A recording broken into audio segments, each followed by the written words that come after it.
For anyone interested, the first Pursuit of Wonder short story collection book is now available, comprised of 31 short stories from videos posted on the channel. You can find it in both print and ebook through the links in the description below. At the base of a large pit, in the mountains of the Cascade Range, surrounded by 360 degrees of tall, steep rock wall, there lived a small bale of pond turtles. Allowing the turtles to stay alive, at the base, water regularly seeped up from an aquifer and formed into little pools that they could drink from. A small amount of various vegetation and insects shared the pit as well, which they could eat from. Although this kept most alive, the turtles suffered because of their condition. Resources weren't necessarily limited, but competition that formed around them often rendered them limited. Generally, at best, they were uncomfortable, constantly oscillating into hunger and thirst, hot or cold, bored or anxious. The turtles often fought with each other. They often got sick, all eventually in some respect, all eventually dying, the surviving forced to watch. They all felt trapped, caught in this pit of misery with nothing to ever fully satiate their desires and free them from their pains. Naturally, nearly all the turtles felt an innate yearning to escape the pit and spread out into the beyond above them, the bliss beyond their confines, the freedom. However, the walls were far too tall for them to climb, and so the early generations remained stuck, suffering. Around this early time, many members would discuss various ideas and philosophies surrounding the goal of escaping, all with no true avail. As time would pass, compelled by impulses and drives that culminated into a sort of lust-slinging process, some of the early generation turtles inadvertently reproduced, bringing more turtles into the pit. Eventually, one of the more astute elder turtles came up with an idea. It figured out that with enough turtles, they could all stack on top of each other in a sort of ramp-like configuration and allow some of the turtles at the top to climb out and be freed. The turtles shared this idea with the bale, and, after some convincing, everyone was on board. Now, with the insight that having offspring could help solve their problem and alleviate their suffering, the turtles began reproducing intentionally with this in mind, birthing new turtles into the pit on purpose.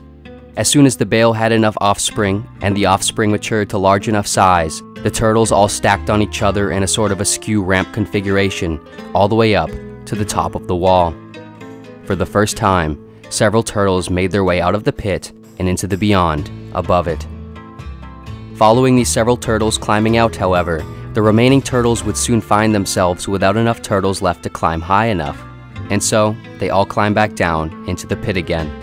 Now knowing that the process worked though, they began birthing more offspring with the intention of freeing more of themselves.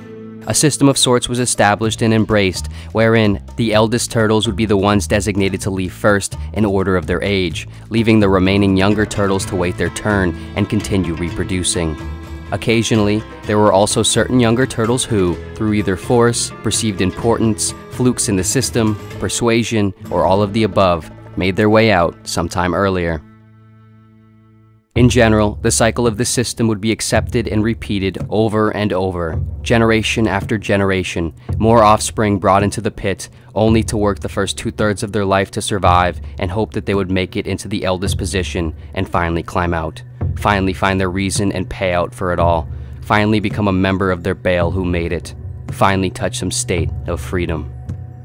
Ultimately, throughout the whole process, almost every turtle was born, in some sense, to help solve their parents' problem becoming theirs, the new turtles eventually becoming compelled to birth more offspring to help solve what now became their problem, and then repeat. A part of a later generation, one turtle in particular, who was not particularly unique at all, and in fact was like many others in its view, often found itself questioning, was it all worth the hassle? Was the measure of pain worth the potential pleasure of the payoff? Was everything worth the trouble of being born? It wondered and struggled with these questions, which ultimately made it question whether it should participate in the whole system. Was it fair to birth more turtles to do the same, simply to potentially make things better for itself, in hopes that its offspring would find this agreeable? Of course, this turtle was aware that some turtles found value in the whole thing, meaning in the pit, the pursuit of getting out, and the occasional pleasures along the way.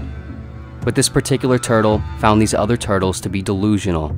At best, it only envied them, knowing that it could never really see its life this way and find sufficient justification in the suffering.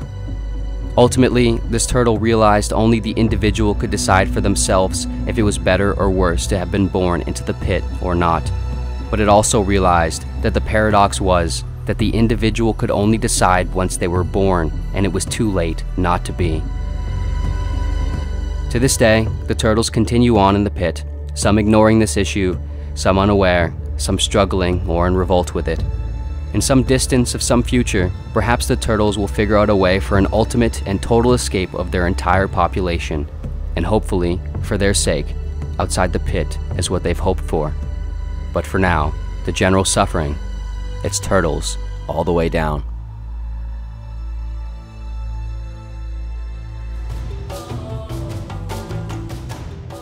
As mentioned at the beginning of the video, for anyone interested in having the short stories from the channel in print or ebook format, the first Pursuit of Wonder short story collection book is now available, titled The Hidden Story of Every Person.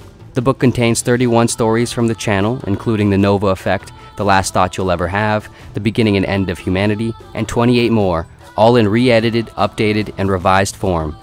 For anyone who prefers reading over listening, or enjoys having a physical print copy of written work, or would just like to have a piece of the channel to revisit through, this will hopefully be of value to you. If you're interested, you can see all the stories that are included and purchase your copy using the links in the description below. For anyone who does get a copy, thank you so much in advance. The support always sincerely means a great deal. And of course, thank you for watching and supporting the channel in general in any and all of the ways you have. See you next video.